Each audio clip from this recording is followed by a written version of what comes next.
Gas ये जो कहानी है, ये कहानी नसीम साहब की कहानी है और ये बताते हैं कि ये उस दौर की कहानी है जब 1998 99 चल रहा था और ये एक टैक्सी ड्राइवर के तौर पे काम किया करते थे।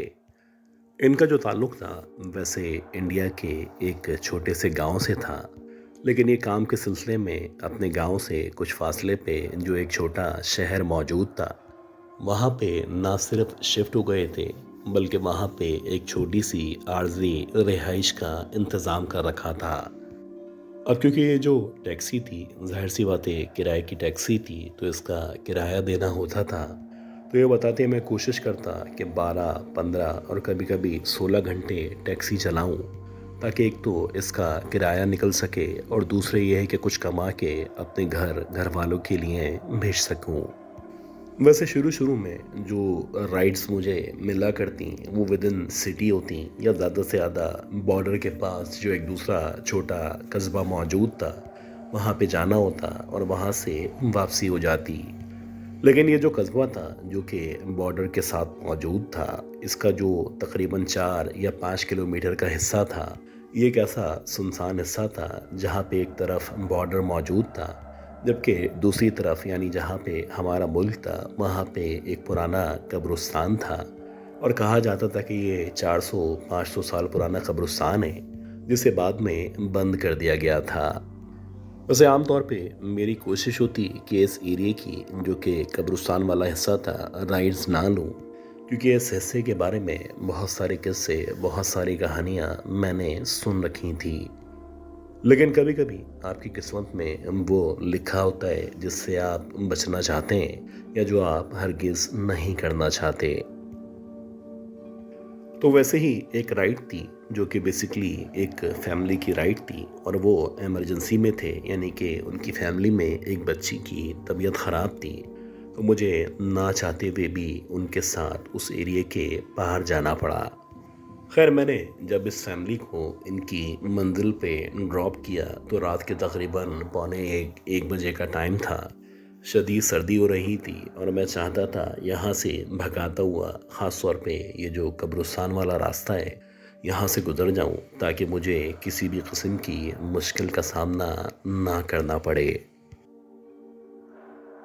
अब ये जो टैक्सी ड्राइवर का काम हुआ करता है, इस टैक्सी ड्राइवर के काम में आपका पाक रहना बहुत ज़्यादा मुश्किल होता है। कभी न कभी आपको ऐसी जगह पे यूरिनेट करना होता है जहाँ पे आपके लिए संजा करने के लिए कोई चीज़ मौजूद नहीं हुआ करती। और ऐसा ही हुआ कि जब मैं इस स्ट्रीट पे या इस रोड पे दाखिल हुआ तो मुझे एकदम से हाजत महसूस होने लगी। मेरी कोशिश थी कि ये स्ट्रीट गुजर जाए तो इसको क्रॉस करने के बाद कहीं पे टैक्सी रोकूंगा और रोकने के बाद यूरिनेट कर लूँगा।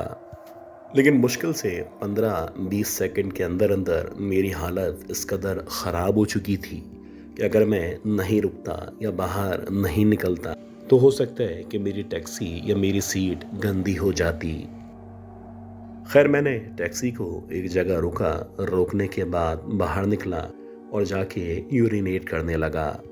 अभी मैं यूरिनेट कर ही रहा था कि मुझे ऐसा लगा कि जहाँ पे मेरी टैक्सी खड़ी हुई है उससे कुछ फासले पे जो रोड मौजूद था, उस रोड के ऊपर से किसी ने मेरी टैक्सी की तरफ चलना शुरू किया है और जैसे जैसे वो वजूद चलता हुआ आगे बढ़ रहा है, वैसे वैसे मुझे अपने कानों के अंदर एक जंजीर की सी आवाज़ सुनाई दे रही थी। ऐसा लग रहा था जैसे कोई कैदी है जो कि कैद से भागने के बाद यहाँ पे आ चुका है और जैसे जैसे वो चल रहा है तो क्योंकि उसके पाँव में एक जंजीर बंधी हुई थी, तो जंजीर के रगड़ने से जो आवाज़ थी वो मुझे वाज़ेह सुनाई दे रही थी।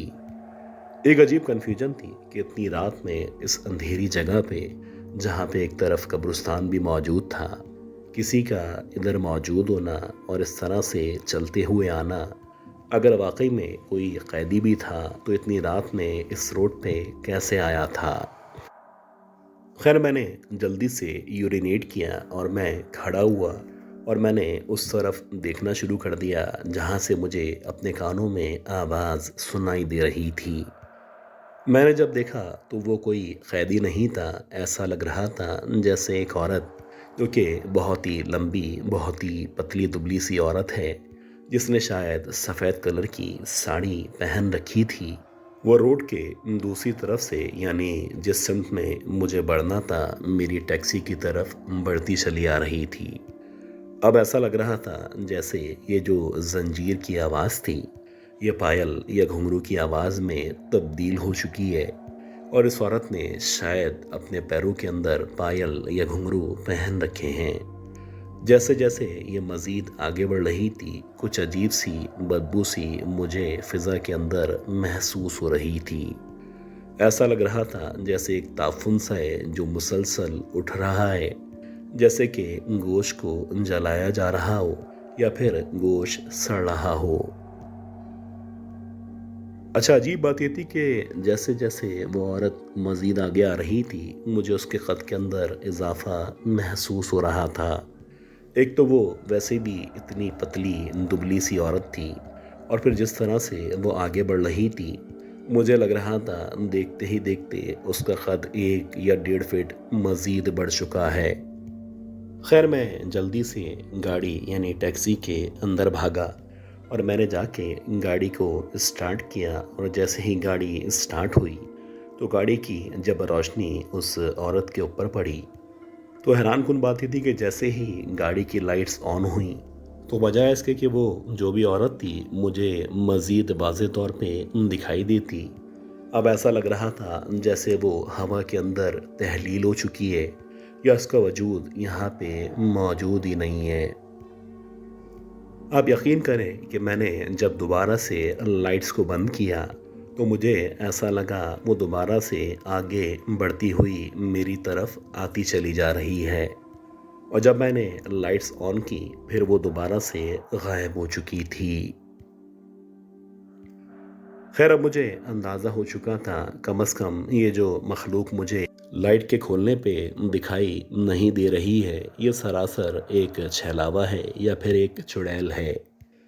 इससे पहले भी मैंने इस तरह की मखलूक़ात के बहुत सारे किस्से, बहुत सारी कहानियाँ सुन रखी थीं। हालांकि मेरी जो हालत थी वो पाकी में नहीं थी, लेकिन फिर भी मैंने बाआवाज़ बुलंद आयतुल कुर्सी की तिलावत शुरू कर दी। मैंने गाड़ी को अल्लाह जानता है कि जिस तेज़ी के साथ भगाना शुरू किया है, अगर सामने वाले रोड से या इस तरफ से कोई गाड़ी इत्तेफाक से भी आ जाती, तो हो सकता है मेरा उस रोड के ऊपर एक्सीडेंट हो जाता। खैर, अल्लाह अल्लाह करके जैसे ही मैंने इस रोड को अबूर किया, तब कहीं जाके मुझे ज़रा सुकून का सांस महसूस हुआ।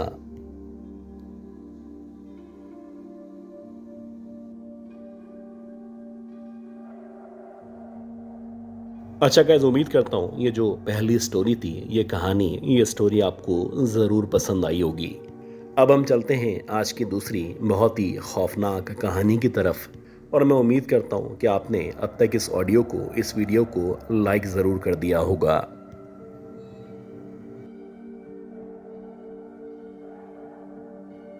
मेरा भाई जिस सिक्योरिटी इदारे में जॉब किया करता था, उस सिक्योरिटी इदारे की पॉलिसी ये थी कि हर 6 से 8 महीने के बाद तबादला कर दिया जाता था।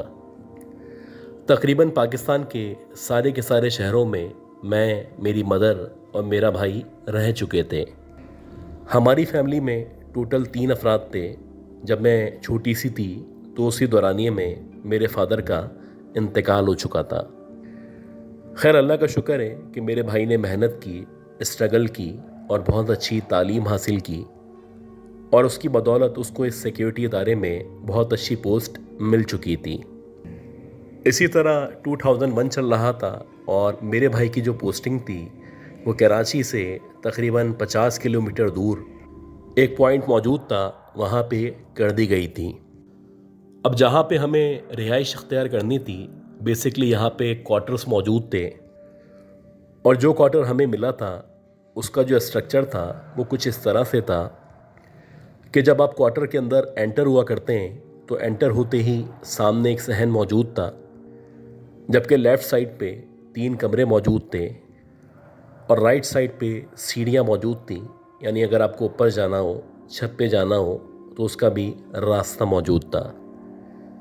जैसे ही हम लोग उस क्वार्टर में या उस जगह पे एंटर हुए थे, तो कुछ अजीब सी वाइब्स थी जो ना सिर्फ मुझे बल्कि मेरे भाई को भी आ रही थी। जबकि जो मेरी मदर थी वो शुरू से ही ना सिर्फ नमाजी परहेजगार थी बल्कि वो बहुत ज़्यादा दम दुरूद किया करती थीं। तो शायद यही वजह थी कि वो मुकम्मल तौर पे इत्मीनान में थीं। खैर, जब शुरू शुरू में हम लोग इस क्वार्टर के अंदर शिफ्ट हुए तो हमारे आगे पीछे के जो भी क्वार्टर्स थे, इत्तफाक से वहाँ पे कोई भी मौजूद नहीं था। तकरीबन 8-10 क्वार्टर छोड़ने के बाद एक क्वार्टर में एक और ऑफिसर रहा करते थे। ये जो एरिया था ये कुछ इस तरह का एरिया था, यानी कि अगर आप अपने घर से या अपने क्वार्टर से बाहर निकलें तो बहुत सारे दरख्त मौजूद थे, बहुत सारी झाड़ियाँ मौजूद थीं और बज़ाहिर देखने से ऐसा लगा करता था कि जैसे किसी फॉरेस्ट में या किसी जंगल में आप पहुंच चुके हैं। अक्सर जो मेरे भाई थे वो सुबह 9-10 बजे रवाना होते और कभी कभी ऐसा होता कि उनको आने में 2 से 3 दिन लग जाया करते थे। कहने को तो उनकी पोस्टिंग उसी शहर में की गई थी जहाँ पे इनकी ड्यूटी थी, लेकिन कभी कभी इनको मुख्तलिफ कामों के लिए दूसरे शहरों में या दूसरी जगहों पे 1-1, 2-2 दिन के लिए भेजा जाता था। तो वैसे ही एक बुध की रात थी और रात के तकरीबन 8-9 बजे का टाइम था। मेरे जो भाई थे वो किसी काम से दूसरे शहर गए हुए थे, जबकि इस क्वार्टर के अंदर मैं और मेरी वालदा मौजूद थे। मुझे अच्छी तरह याद है कि मैं खाना बना रही थी कि खाना बनाते बनाते मुझे ऐसा लगा जैसे किसी के बातें करने की आवाज़ आ रही है। अब क्योंकि हमारे सराउंडेड में कोई फैमिलीज़ मौजूद नहीं थी और आगे पीछे के जितने भी क्वार्टर्स थे वो तकरीबन सारे के सारे खाली थे, तो ये समझ नहीं आ रहा था कि ये जो बातें करने की आवाज़ आ रही है, जो कि बज़ाहिर किसी औरत की या लड़की की लग रही थी, ये बिला आखिर कहाँ से आ रही है। पहले तो हम लोग इस आवाज़ पे गौर करते रहे, लेकिन जब हमें समझ नहीं आया तो मेरी मदर ने कहा कि हो सकता है कि 2-4 क्वार्टर छोड़ के जो अफसर रहा करते हैं, हो सकता है उनके कोई फैमिली मेम्बर्स आए हों, उनके कोई मेहमान आए हों, जिसकी वजह से उनके बातें करने की आवाज़ें आ रही हों। खैर, हम लोगों ने इन आवाज़ों को नज़रअंदाज किया और कुछ देर के बाद मैं और मेरी मदर खाना खाने के लिए बैठ गए। अब जब हम दोनों खाना खाने के लिए बैठे तो हमें बैठे हुए अभी 5 या 7 मिनट ही गुजरे होंगे कि ऐसा लगने लगा कि जिस कमरे में हम मौजूद हैं, यानी कि जो बीच वाला कमरा था, उसके बराबर वाले कमरे से यानी लेफ़्ट साइड से किसी के बातें करने की आवाज़ आ रही है।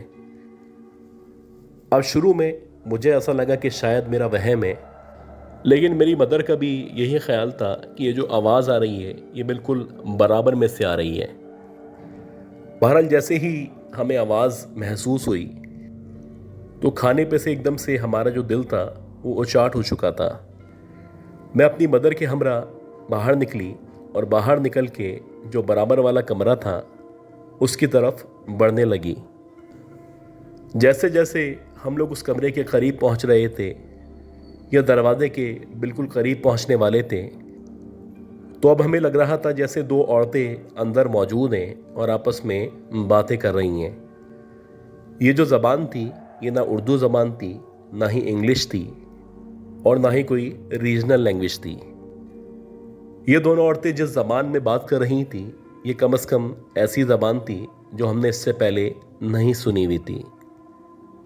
खैर, जैसे ही मेरी मदर को यकीन हो चला कि अंदर कोई मौजूद है और जो भी मौजूद है वो आपस में बातें कर रहा है, तो मेरी मदर ने एकदम से आयतल कुर्सी पढ़ने के बाद दरवाज़ा खोला। जैसे ही मेरी मदर ने दरवाजे को धक्का दिया और दरवाज़ा खुला तो हमने देखा कि जो सामने सोफ़ा मौजूद है उस सोफ़े के ऊपर 2 काली बिल्लियाँ बैठी हुई हैं और ये जो बिल्लियाँ हैं इनका जो कदो-कामत है या इनकी जो जसामत है उसको देख के लग ही नहीं रहा जैसे वो बिल्लियाँ हों। ये बहुत हेल्दी, बहुत ही लंबी चौड़ी बिल्लियाँ थीं और इन दोनों की जो आंखें थीं वो मुकम्मल तौर पे ग्रीन थीं। अब मेरी मदर को तो अंदाज़ा हो चुका था कि सामने जो बिल्लियाँ मौजूद हैं ये बिल्लियों के रूप में कोई और मखलूक है। खैर, उन्होंने मुसलसल आयतुल कुर्सी का विर्द जारी रखा और कुछ सेकंड तक उनको देखने के बाद मुझे इशारा किया कि जैसे यहाँ से वापस पलटो। जैसे ही उन्होंने इशारा किया तो मैं तो जैसे कि मुंतज़िर थी कि मैं फ़ौरन से वापस पलटूं और यहाँ से पीछे की तरफ चली जाऊँ। हम लोग वापस से उसी कमरे में आए जिस कमरे में हम लोग खाना खा रहे थे और मेरी मदर ने कहा कि परेशान ना हो, बस पाक साफ रहो और जितना हो सके आयतुल कुर्सी या कुरानी आयत पढ़ते रहा करो। जब मेरी मदर ने इस तरह से कहा तो मुझे भी यकीन हो चला था कि ये जो घर है, ये जो क्वार्टर है, ये यकीनन ना सिर्फ आसेब ज़दा है बल्कि हम तीनों को जब तक यहाँ पे रहना है तो बहुत ज़्यादा एहतियात करनी होगी। खैर, उसके बाद से थोड़ा सा अंदाज़ा हो चुका था और हम लोगों ने अपने तौर पे बहुत ज़्यादा एहतियाती तदाबीर इख्तियार करना शुरू कर दी थी। इसी तरह 4 या 5 दिन मज़ीद गुज़रे और रात के तकरीबन 9:30-10 बजे का टाइम था। अक्सर ऐसा हुआ करता था कि हम लोग खाना खाने के बाद छत पे चले जाया करते थे। अब क्योंकि ये जो छत थी ये काफ़ी बड़ी छत थी और यहाँ पे वॉक करने में या यहाँ पे बैठने में बड़ा मज़ा आया करता था। खैर, उस दिन भी मैंने और मेरी मदर ने खाना खाया और खाना खाने के बाद सीधे छत पे रवाना हो गए। मेरी मदर वॉक करते करते तस्बीह पढ़ रही थी जबकि मैं उनके साथ साथ वॉक कर रही थी। इसी दौरानिए में ऐसा लगा जैसे कोई चीज़ 2-4 क्वार्टर छोड़ के उस तरफ से एकदम से उड़ती हुई हमारी तरफ आई है और ये जो कुछ हुआ ये विदिन सेकंड्स हुआ। हमें समझने का या उसको मुकम्मल तौर पे देखने का मौका ही नहीं मिला। बस ऐसा लग रहा था जैसे कोई चीज़ 4 क्वार्टर छोड़ के वहाँ से हवा में उड़ी है और एकदम से हमारी छत पे आके गिरी है। अब जिस तरफ वो आके गिरी थी या जिस तरफ वो आके उतरी थी, जैसे ही मैंने और मेरी मदर ने उस तरफ देखा तो ये देख के हमारे होश उड़ गए कि एक अजीब सी औरत थी जो हमारी छत के कोने पे मौजूद थी, जिसका बहुत ही खौफनाक चेहरा था और उस खौफनाक चेहरे के साथ साथ उसके जो हाथ थे ऐसा लग रहा था जैसे वो जले हुए या झलसे हुए हाथ हैं और जले होने के बावजूद भी ऐसा लग रहा था जैसे उसकी जो खाल है या उसके जो हाथ हैं वो बाकायदा नीचे लटके हुए हैं। उसकी जो आंखें थी वो इस अंधेरे में भी एकदम से स्पार्क कर रही थी और ऐसा लग रहा था कि उस औरत की आंखों से मुसलसल रोशनी निकल रही है। इसी दौरानिए में जब मेरी मदर की ख़ास तौर पे उसके पाँव पे नज़र पड़ी तो मेरी मदर ने फ़ौरन से उसके पाँव को देखा और देखते ही ला हौल वला कुव्वत पढ़ना शुरू कर दी। जब मैंने भी इसी दौरानिए में उसके पाँव की तरफ देखा तो उस औरत के जो पाँव थे वो मुकम्मल तौर पे रिवर्स फीट थे, यानी कि उसकी जो उंगलियां थीं वो पीछे की तरफ मौजूद थीं जबकि उसकी जो एड़ी थी वो आगे की तरफ मौजूद थी। अब मेरी मदर ने लाहौल पढ़ते पढ़ते एकदम से ना सिर्फ मुझे पीछे किया बल्कि ख़ुद आगे की तरफ आके लाहौल पढ़ने के बाद आयतुल कुर्सी पढ़ने लगी। अब जैसे जैसे वो आयतुल कुर्सी पढ़ रही थी वैसे वैसे वो जो भी मखलूक थी जो हमारी छत के कोने में मौजूद थी वो ना सिर्फ पीछे हट रही थी बल्कि ऐसा लग रहा था जैसे वो छत से वापस उड़ना चाहती है या यहाँ से भाग जाना चाहती है।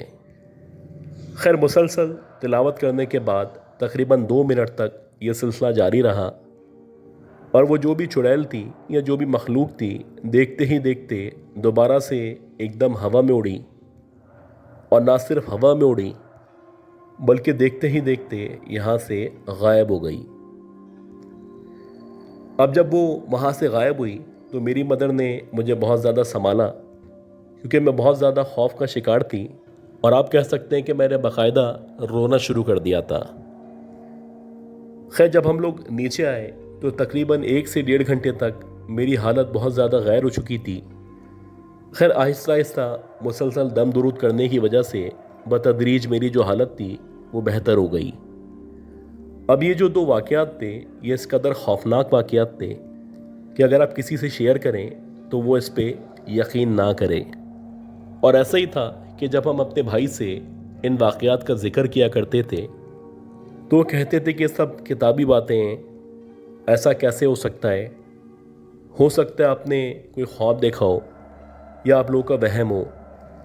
गर्ज के बहुत सारे बहाने बनाते और वो हमें कन्विंस करने की कोशिश करते कि जब तक मेरा अगला ट्रांसफ़र नहीं हो जाता हमें यहीं पे ही टाइम गुजारना होगा। और अल्लाह का शुक्र कि उसके कुछ अरसे के बाद यानी कि तकरीबन 1 महीने के बाद मेरे भाई का जो ट्रांसफ़र था वो किसी और क्वार्टर में या किसी और जगह पे हो चुका था। आज भी जब हम इस वाक़ये को या इन वाक़यात को याद करते हैं तो हमारी समझ ही नहीं आता कि हमने किस मखलूक को अपने घर की छत पे ना सिर्फ देखा था बल्कि मुसलसल तिलावत करने की वजह से वो देखते ही देखते हवा में तहलील हो गई थी।